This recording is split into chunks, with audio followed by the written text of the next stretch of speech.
Chapter 5. Luke ate every meal after that on the bottom step. It became a habit, but a hated one. He had never noticed before, but Mother often spoke too softly to be heard from any distance, and Matthew and Mark always made their nasty comments under their breath.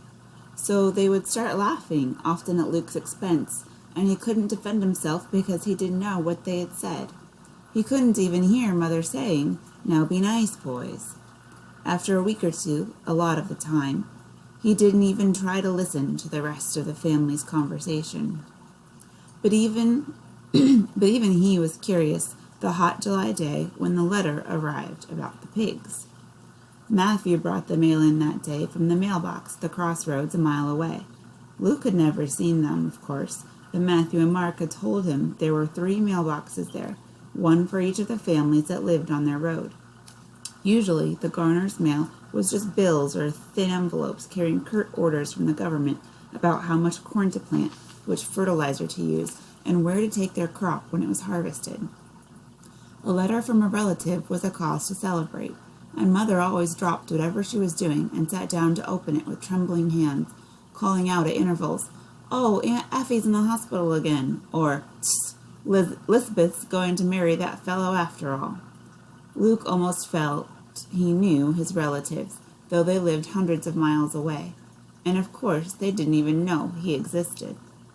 The letters Mother wrote back, painstakingly, late at night, when she'd saved up enough money for a stamp, contained plenty of news of Matthew and Mark, but never once mentioned Luke's name. This letter was as thick as some from Luke's grandmother, but it bore an official seal, and the return address was an embossed Department of Human Habitation, Environmental Standards Division. Matthew held the letter at arm's length, the way Luke had seen him hold dead baby pigs when they had to be carried out of the barn. Dad looked worried the minute he saw the letter in Matthew's hand.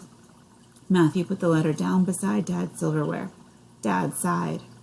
"Can't be anything but bad news," Dad said. "No use ruining a good meal. It can wait." He went back to eating chicken and dumplings.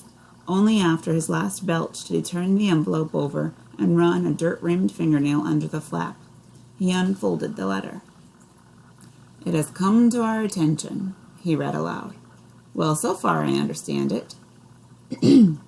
Then he read silently for a while, calling out at intervals, "Mother, what's awful?"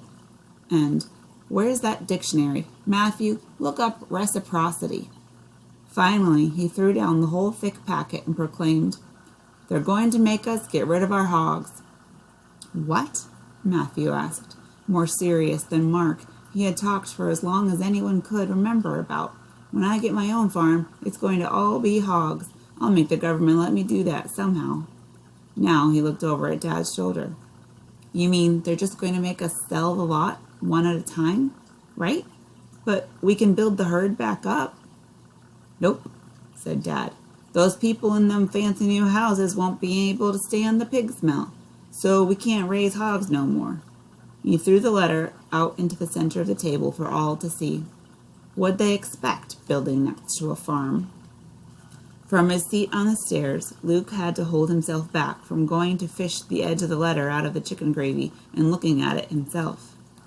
"They can't do that, can they?" he asked. Nobody answered. Nobody needed to. Luke felt like a fool for asking as soon as the words were out of his mouth. For once, he was glad of his hiding place. Mother twisted a dish rag in her hand. "Those hogs are our bread and butter," she said. "With grain prices the way they are, what are we going to live on?" Dad just looked at her. After a moment, so did Matthew and Mark.